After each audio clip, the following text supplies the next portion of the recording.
तर दिल्लीमध्ये आंदोलनावरून वातावरण एवढं तापलेलं असताना विरोधकांमध्ये मात्र एकीऐवजी बेकी दिसते। नीट पेपर फुटीवरून सुरू झालेल्या या आंदोलनाचा इतका खणखणीत मुद्दा विरोधकांच्या हाती लागलेला असताना विरोधकांची तोंड मात्र 10 दिशेला आहेत।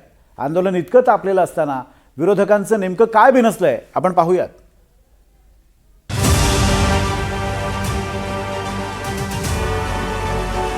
निषेधासाठी राहुल गांधींचे काळे कपडे, विरोधकांचे एकमेकांच्या तंगड्यात तंगडे,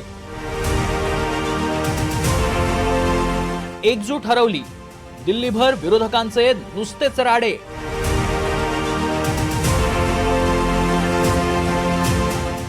दिल्लीत सध्या काय सुरू आहे?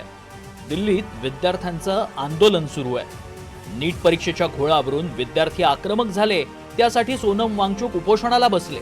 सरकारनं त्यांना उचललं, मग विद्यार्थी उपोषणाला बसले।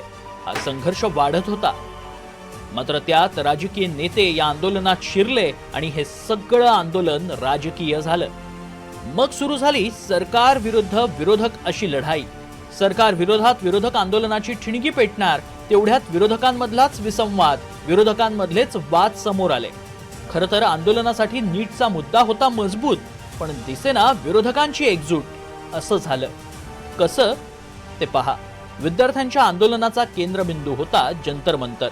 विद्यार्थ्यांच्या आंदोलनाला पाठिंबा द्यायला पोहोचले खुद्द शरद पवार, त्यांच्याबरोबर सुप्रिया सुळे, केजरीवाल आणि आपचे नेतेही जंतर मंतरवर गेले। डाव्या पक्षांचे काही नेतेही विद्यार्थ्यांच्या आंदोलनात दिसले आणि पाठोपाठ रात्री पोहोचले उद्धव ठाकरे।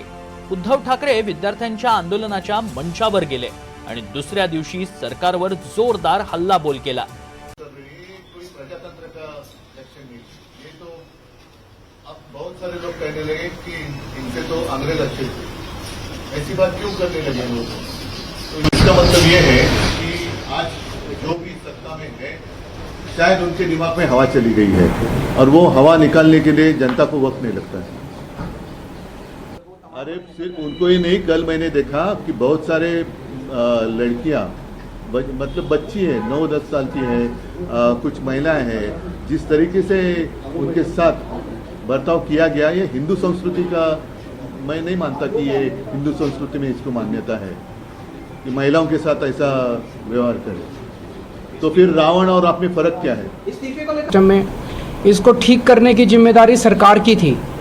सरकार अपना काम नहीं कर पाई, सरकार फेल हो गई। अब जब लोगों ने शिकायत की सरकार से तो जनता को अपना उसका समाधान नहीं मिला। जब समाधान नहीं मिला तो लोग सड़कों पे उतरे, और जब सड़कों पे उतरे तो उन पे लाठीचार्ज कराया गया और बर्बरता से उनको मारा गया। ये सही नहीं है, सरकार को इनकी बात सुननी चाहिए। ऐसा भी क्या है, शिक्षा मंत्री इस्तीफा क्यों नहीं दे सकते? कितने मंत्री बदलते हैं, कितनी बार मंत्री बदलते हैं? शिक्षा मंत्री को इस्तीफा देना चाहिए और एग्जामिनेशन सिस्टम को दुरुस्त करना चाहिए। एकीकडे जंतर मंतरवरचं आंदोलन तापत असताना देशातला प्रमुख विरोधी पक्ष काँग्रेसचे नेते राहुल गांधी जंतर मंतरवर जाणार असं वाटत असतानाच राहुल गांधी मध्येच थांबले आणि त्यांनी पंतप्रधान मोदींच्या निवासस्थानाबाहेर ठिय्या आंदोलन सुरू केलं। मंगळवारी 4 वाजल्यापासून 7 वाजेपर्यंत राहुल गांधी आंदोलनाला बसले। त्यानंतर हाय व्होल्टेज ड्रामा झाला। अखेर पोलिसांनी राहुल गांधींना ताब्यात घेतलं। या आंदोलनात राहुल गांधींबरोबर दिसले ते सपाचे अखिलेश यादव। त्यातही काँग्रेसनं आधी आंदोलनाबद्दल सांगितलं नाही अशी अखिलेश यादवांची तक्रार असल्याचं कळतंय। म्हणजे जंतर मंतरवर अर्धे विरोधक आणि पंतप्रधानांच्या निवासस्थानाबाहेर अर्धे विरोधक अशी फूट विरोधकांमध्येच पडली। राहुल गांधींनी जंतर मंतरवर जाणं जाणून बुजून टाळलं।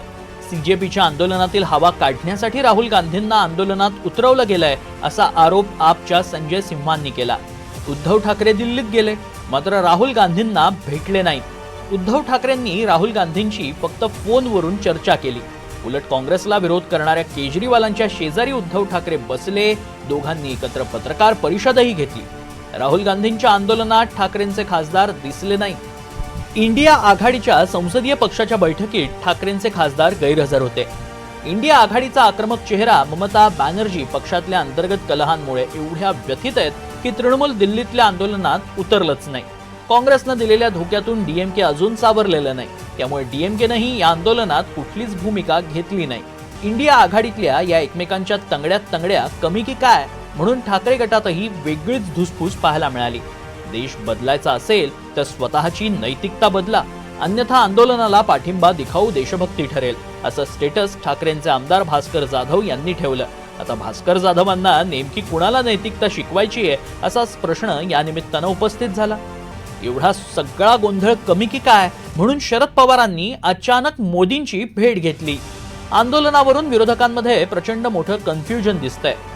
राहुल गांधींना आंदोलनातून ज्या पद्धतीनं दिल्ली पोलिसांनी ताब्यात घेतलं त्याचा निषेध करण्यासाठी राहुल गांधी आणि काँग्रेसचे खासदार संसदेत काळे कपडे घालून आले. मात्र त्या पलीकडे जाऊन सरकार विरोधात एवढा मजबूत मुद्दा असताना राहुल गांधी विरोधकांची मोट काही बांधू शकले नाहीत. काँग्रेस देशातला मोठा पक्ष असताना सीजेपीच्या मंचावर जाऊन आंदोलन करणं राहुल गांधींना प्रतिष्ठेचं वाटलं नसावं. मात्र नीट परीक्षेमध्ये सीजेपीनं उडी घेतल्यानंतर काँग्रेसला जाग आली. थोडक्यात नीट पेपर फुटीसारखा खणखणीत मुद्दा असताना विरोधक उशिरा जागे झाले आणि उशिरा जाग आल्यानंतरही आंदोलन तापलं पण विरोधकांचं बी नसलं असं चित्र दिल्लीत दिसलं. Bureau report, NDTV Marathi, Mumbai.